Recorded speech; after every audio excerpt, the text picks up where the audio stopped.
স্নেহের ছাত্রছাত্রীরা, আজ তোমাদের জন্য দ্বিতীয় শ্রেণীর অঙ্কের কিছু সলভ নিয়ে এসেছি।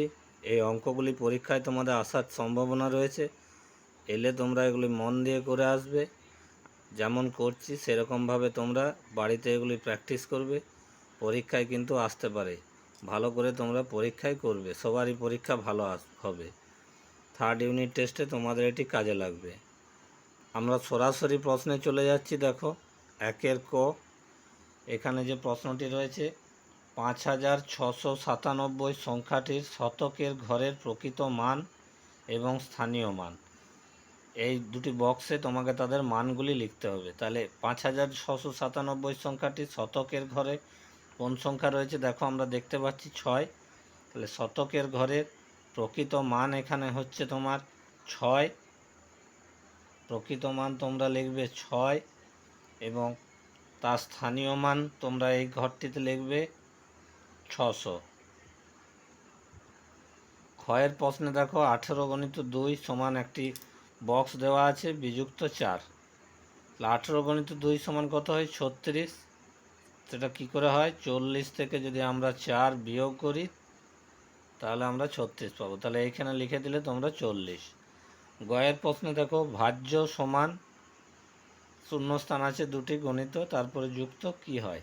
তাহলে ভাজ্য সমান তোমরা লিখবে ভাজক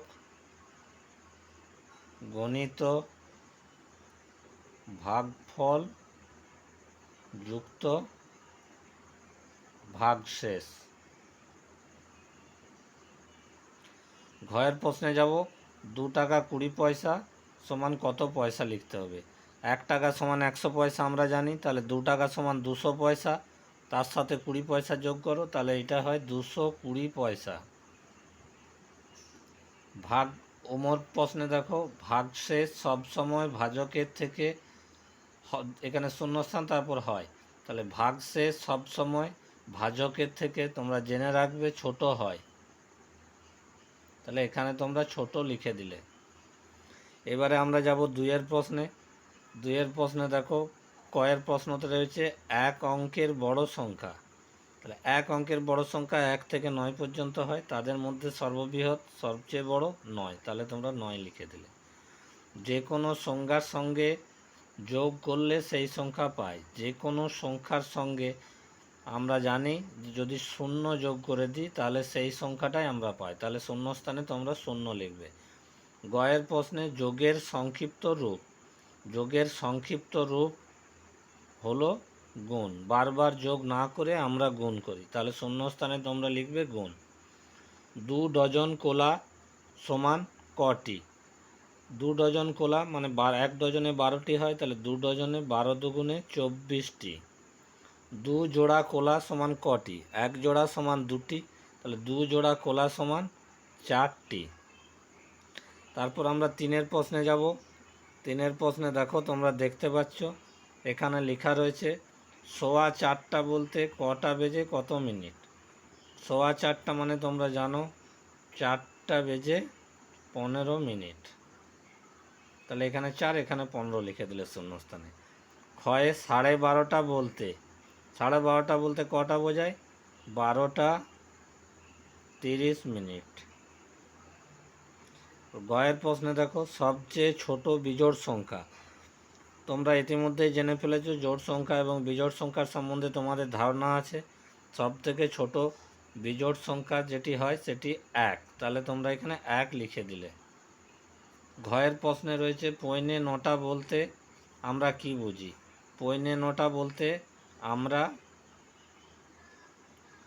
8টা 45 মিনিট বুঝি। 3 অঙ্কের ওমর প্রশ্নে দেখো, 3 অঙ্কের বৃহত্তম সংখ্যা। 3 অঙ্কের বৃহত্তম সংখ্যা 3টে 9। আবার আমি রিভিশন করে দিচ্ছি, আরেকবার ভালো করে মন দিয়ে তোমরা প্রশ্নগুলি দেখে নাও। কয়ের প্রশ্নে দেখো, 5697 সংখ্যাটি শতকের ঘরের প্রকৃত মান হচ্ছে 6 এবং তার 6 আছে, তার স্থানের মান 600। 18 × 2 সমান 36 হয়, তাই এখানে 40 বিযুক্ত 4। গয়ের প্রশ্নে ভাজ্য সমান ভাজক গণিত ভাগফল যুক্ত ভাগশেষ। ঘয়ের প্রশ্নে 2 টাকা 20 পয়সা, 1 টাকা সমান 100 পয়সা, 2 টাকা সমান 200, তার সঙ্গে 20 যোগ 220 পয়সা। ভাগশেষ সবসময় ভাজকের থেকে ছোট হয়, এটি তোমরা মনে রাখবে, ভেরি ভেরি ইম্পর্ট্যান্ট। 2 ক, এক অঙ্কের বড় সংখ্যা, এক অঙ্কের বড় সংখ্যা নয়। যে কোনো সংখ্যার সঙ্গে যদি শূন্য যোগ করা হয় তাহলে সেই সংখ্যা পায়, সুতরাং এখানে শূন্য লিখবে। যোগের সংক্ষিপ্ত রূপ, যোগের সংক্ষিপ্ত রূপ আমরা জানি গুণ, তাই এখানে গুণ লেখা হলো। 2 ডজন কলা, 1 ডজনে 12টি, 2 ডজন কলা সমান 24টি। 2 জোড়া কলা, 1 জোড়াতে হয় 2টি, তাহলে 2 জোড়া কলা সমান 4টি। 4:15 বলতে, 4:15 বলতে আমরা বুঝি 4টা বেজে 15 মিনিট। ক্ষয়ের প্রশ্নে 12:30 বলতে 12টা 30 মিনিট।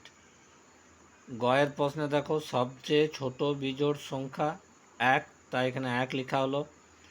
ঘয়ের প্রশ্নে 9:45 বলতে 8টা 45 মিনিট। ওমর প্রশ্নে 3 অঙ্কের বৃহত্তম সংখ্যা, 3টে 9 তোমরা লিখে দেবে। এই অঙ্কগুলি ভেরি ভেরি ইম্পর্ট্যান্ট, তোমাদের পরীক্ষায় আসার সম্ভাবনা রয়েছে, এগুলি তোমরা প্র্যাকটিস করবে, পরীক্ষা এলে তোমরা লিখে আসবে। সবার পরীক্ষা ভালো হবে, সবাই ভালো থেকো।